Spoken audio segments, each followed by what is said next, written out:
بسم اللہ الرحمن الرحیم۔ عزیزان گرامی،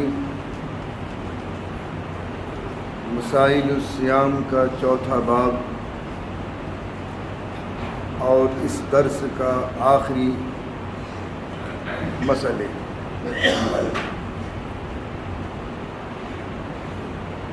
آج کا پہلا مسئلہ ذہن نشین فرما لیں۔ روزے کی حالت میں جان کر کچے چاول یا کچا گوشت کھا لیا۔ عمدن قصدن دو لفظ استعمال کرتے ہیں فقہا، جس کے معنی ہے جان کر۔ عمدن کے معنی بھی جان کر ہیں اور قصدن کے معنی بھی جان کر ارادتاً ہے۔ اگر کسی شخص روزے دار نے قصدن، عمدن یا جان کر کچے چاول یا کچا گوشت کھا لیا تو اس سے روزہ ٹوٹ جائے گا اور اس روزے کی قضا بھی واجب ہوگی، کفارہ بھی واجب ہوگا۔ دوسرا مسئلہ، عمدن سگریٹ پی لی یا حقہ یا پان یا بیڑی یا اسی طریقے سے سگار، اگر ان تمام چیزوں کو قصدن پی لیا تو اس صورت میں بھی روزہ ٹوٹ جائے گا اور اس روزے کی قضا واجب ہوگی، کفارہ بھی واجب ہوگا۔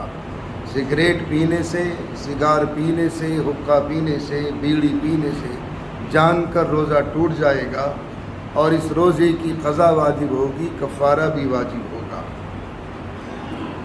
تیسرا مسئلہ ہے روزے کی حالت میں منہ کے اندر نسوار رکھنے کا حکم۔ غالباً یہ نسوار کوئی پاؤڈر ٹائپ کی کوئی چیز ہے جو نیچے کے ہونٹ اور نیچے کے دانتوں کے بیچ میں رکھی جاتی ہے، ہونٹ اور دانتوں کے بیچ میں، اور اس سے غالباً تھوک بھی زیادہ بنتا ہے۔ اگر روزے کی حالت میں یہ پاؤڈر آپ نے منہ میں رکھ لیا اور اس کا کوئی جزو حلق میں چلا گیا تو اس سے روزہ ٹوٹ جائے گا اور اس روزے کی قضا بھی واجب ہوگی، کفارہ بھی واجب ہوگا۔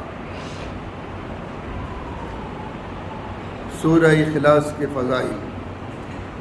سیدنا حضرت علی رضی اللہ تعالیٰ عنہ سے روایت ہے کہ حضور پاک صلی اللہ علیہ وسلم نے ارشاد فرمایا، جو میرا امتی سفر کا ارادہ کرے تو سفر میں جانے سے پہلے اپنے گھر کی چوکھٹ پکڑ کر، دونوں چوکھٹیں پکڑ کر ایک مرتبہ قل هو اللہ شریف پڑھ لے تو اللہ رب العزت والجلال اس کے سفر کے آنے تک اس کی بھی نگہبانی فرمائے گا اور اس کے اہل و عیال کی بھی نگہبانی فرمائے گا۔ سفر میں جانے سے پہلے گھر کی چوکھٹ کو پکڑ کر دروازے کی ایک مرتبہ سورہ اخلاص پڑھ کر نکلیں گے تو اللہ اس مسافر کی بھی نگہبانی فرمائے گا اور اس کے اہل خانہ کی بھی نگہبانی فرمائے گا۔ کل میں نے بتایا تھا کہ دن میں رمضان شریف کے دن کے حصے میں کھانے پینے سے اعتراض کیا جائے۔ اسی کے ضمن میں ایک واقعہ سناتا چلوں۔ حضرت مولانا قاسم نانوتوی رحمۃ اللہ علیہ، یہ بانی دارالعلوم ہیں، یعنی دارالعلوم کے فاؤنڈر ہیں۔ آپ نے بنیاد رکھی تھی دارالعلوم کی۔ ان کا کوئی پڑوسی بنیا تھا، اتفاق سے اس کا انتقال ہوا تو حضرت نے اس کو خواب میں جنت میں دیکھا۔ حالانکہ بنیے کے حال معلوم ہے آپ کو کہ ہمیشہ ڈنڈی مارنا، سود پہ پیسہ چلانا، سودی کاروبار کرنا ان کا پیشہ ہے۔ حضرت نے فرمایا کہ بھائی تو دنیا میں رہ کر تو نے ایسے ایسے کام کیے لیکن تو جنت میں کیسے آ گیا؟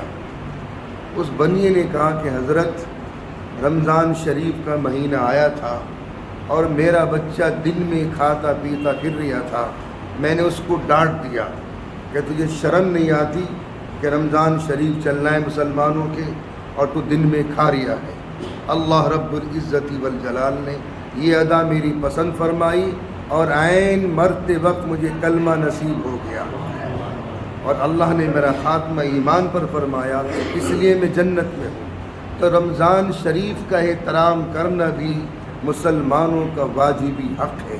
اس لیے خاص کر کے دن کے حصے میں اگر آپ بیمار ہیں یا ہماری خواتین معذور ہیں تو دن میں نہ کھائیں، بلکہ اپنے گھروں میں بیٹھ کے کھائیں، پردے کے ساتھ کھائیں۔ دن میں کھاتے پیتے پھرنا بھی یہ رمضان شریف کی توہین ہے۔ اللہ ہم سب کی حفاظت فرمائے۔ انشاءاللہ باقی تفصیل کل آئے گی۔